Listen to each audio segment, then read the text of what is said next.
Acquired Savant Syndrome, Secrets of the Brain's Backup Hard Drive. Dear new friend, our brains are like an extremely organized musical group. The left hemisphere is the stern conductor, keeping everything logical, linguistic, and linear. And the right hemisphere? That's like some OG rock guitarists such as Jimi Hendrix, Eric Clapton, and Jimmy Page improvising melodies. They're playing mental masterpieces in vivid technicolor. Most of the time, the left side keeps the right side in check. This is because, let's face it, if we all thought in abstract colors and symphonies, nobody would remember to pay the rent. But when a brain injury, including a stroke, concussion, or even dementia, takes the conductor out of commission, something strange happens. The right hemisphere, no longer held back, starts jamming like it's Woodstock 1969. Suddenly, skills that were buried under years of routine and rationality come bursting to the surface. Now, a few fun facts about Acquired Savant Syndrome. In 2015, a report by Dr. Daryl Truffert said that there were only 32 documented cases of Acquired Savant Syndrome worldwide. This number is now close to 50. The gender ratio is also striking in that males outnumber females by about 4-to-1 or 6-to-1, depending upon the study. Frontotemporal dementia, FTD, not the flower company, accounts for about 40% of the acquired savant cases. These people develop artistic skills. Stroke or traumatic brain injury, TBI survivors make up another 30%, with skills emerging in math, music, or art. So why watch this video? First, watch this video to discover hidden superpowers inside your brain. Second, you'll uncover the science that feels like a superhero origin story. Third, you'll learn a bit of philosophy that makes you question reality. Fourth, you'll receive a shortcut to being the most interesting person at parties. Fifth, you'll find a new way to look at brain power and maybe even hack it. Sixth, you'll see this video as fun, funny, and fascinating. No boring lectures here. And seventh, you'll never look at a head injury the same way again. Warning, this video contains traces of pretentious vocabulary, meandering metaphors, and intentional alliteration.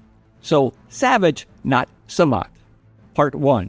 The oops, now I'm a genius phenomenon. Thanks, mate. I'll narrate the next couple of sections. Take Jason Paget, a college dropout and self-described party guy who got mugged outside a karaoke bar. After the attack, he woke up seeing the world in geometric patterns.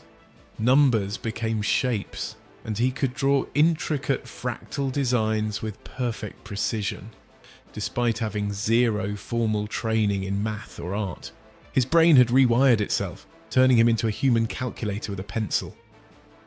Or consider Tony Cicoria, an orthopedic surgeon who got struck by lightning while talking on a payphone. Yes, so old school.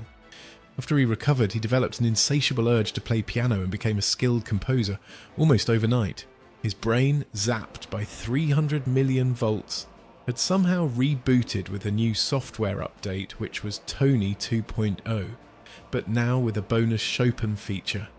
Let's now look at Orlando Serrell, who was just 10 years old when a baseball hit him upside the head. After the initial pain and dizziness wore off, the boy started remembering everything, down to the weather and his lunch from that day forward. He could also do calendrical calculations of shocking complexity. No formal training, no fancy tutors, just a bonk on the brain and a brand new brilliance. Part 2, the 3 big theories. Why does this happen?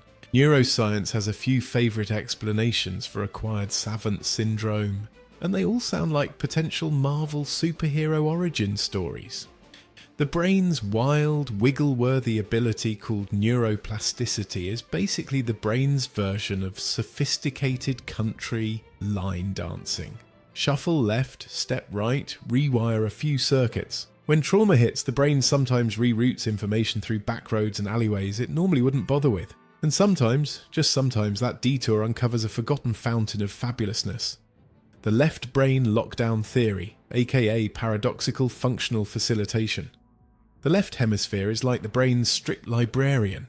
It shushes the right brain's wild creativity to keep the whole person running smoothly.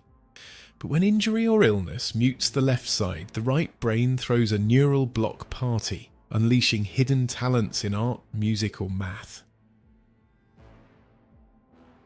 The backup hard drive hypothesis, aka derepression. Some researchers think we all have savant-like skills buried in our brains, lying dormant like forgotten files in the National Archives.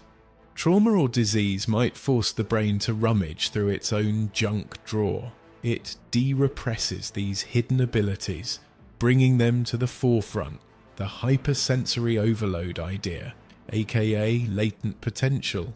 The very existence of acquired savant syndrome whispers a tantalizing secret. Perhaps within each of us lies a hidden garden of genius, waiting for just the right, albeit often tragic, conditions to bloom. In some cases, brain damage heightens perception. Colours get brighter, sounds get sharper, and details become impossible to ignore. This sensory amplification might explain why some acquired savants can draw with photographic accuracy or remember every street name in a city after just one visit. Part 3. Can we hack the savant switch? If brain damage can accidentally unlock genius, can we do this on purpose? Some scientists, such as Dr. Alan Schneider of the University of Sydney, Australia, are experimenting with transcranial magnetic stimulation. This is a non-invasive way to temporarily mute parts of the brain. In experiments, zapping the left hemisphere with magnets has briefly given normal folks savant-like skills such as improved drawing or lightning-fast math.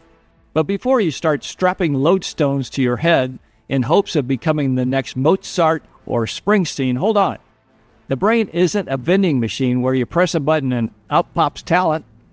These abilities often come at a cost, including memory gaps, social struggles, or overwhelming sensory flooding. It's like trading in your regular brain for a high-powered sports car with a squishy steering wheel and missing brakes. Part 4. Philosophy's Puzzle. What does this say about us?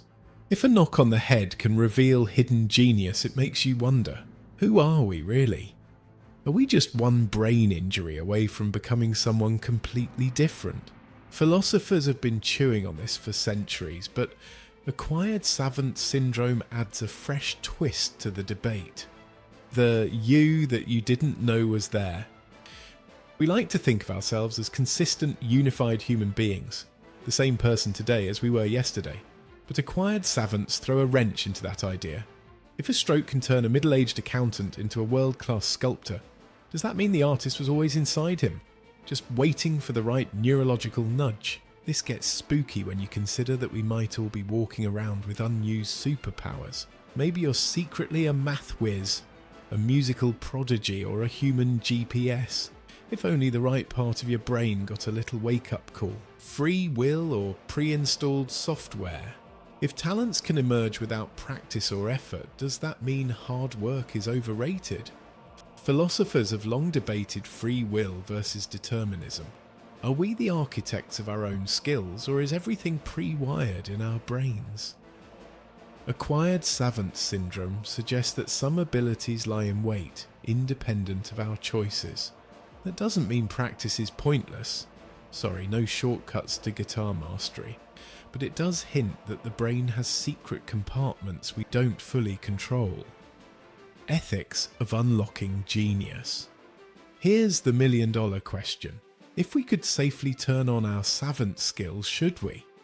Imagine a world where you could take a pill or get a brain zap to instantly master calculus or compose the ultimate rock opera.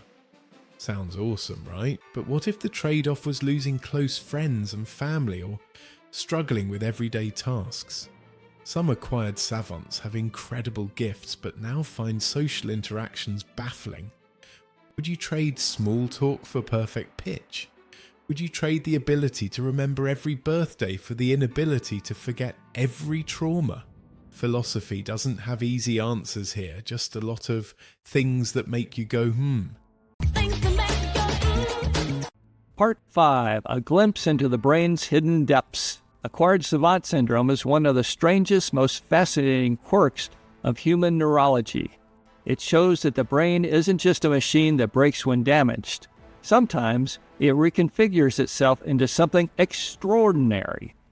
Science tells us that genius might be lurking in all of us, buried under layers of routine, rigidity, and rationality. Philosophy asks whether unlocking our brain changes who we are and whether we'd even want to do this. So, the next time you bump your head, pay attention. You might just wake up with the sudden ability to paint like Picasso, rap like Tupac, or solve your Rubik's Cube in 3 seconds flat. The brain remains the most mysterious, magical, and occasionally mischievous thing in the known universe. So if you'll excuse me, I'm off to gently rub refrigerator magnets on my skull, just in case.